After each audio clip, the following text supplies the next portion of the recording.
demandé de nous prononcer sur la demande de protection fonctionnelle que sollicite une de vos adjointes. En tant qu'élus, nous sommes tous susceptibles un jour ou l'autre d'avoir à nous défendre pour toutes sortes de raisons suite à l'exercice de notre mandat d'élu. Par principe, le soutien de la collectivité à ses agents et à ses élus nous paraît indispensable. Dans le contexte actuel de défiance grandissante vis-à-vis des élus, il est important que tous ceux qui s'engagent puissent compter sur la solidarité de leur collectivité. D'ailleurs, cette question de la protection des élus fait actuellement l'objet d'un travail parlementaire.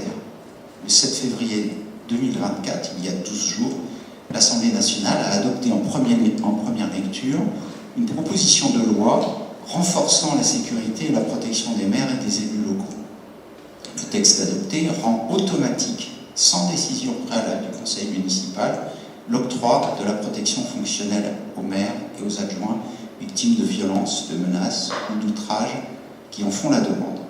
Toutefois, le conseil municipal aurait la possibilité de retirer le bénéfice de cette protection fonctionnelle par une délibération motivée.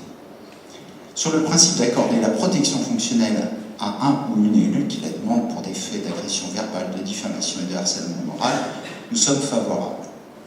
Cependant, nous devons apprécier les faits qui nous sont soumis afin d'estimer leur pertinence au regard du droit à la protection fonctionnelle. Or, comment pouvons-nous apprécier des faits qui nous sont relatés par une des parties en cause sans que l'autre puisse s'exprimer, sans qu'elle puisse dire si elle est d'accord ou pas sur la façon dont sont présentés ces faits? Le rapport fourni, c'est votre version des faits et c'est une version partiale. De plus, pour chaque accusation, vous émettez un jugement sur le fond, en caractère gras dans le rapport. Selon vous, il n'y a pas eu d'agression verbale, il n'y a pas eu de diffamation puisqu'il y a eu un document rectificatif, et il n'y a pas eu de harcèlement moral. C'est votre point de vue, votre jugement. Non seulement il est partial, mais il est totalement à charge. Enfin, vous vous appuyez sur des écrits qui ne nous ont pas été communiqués.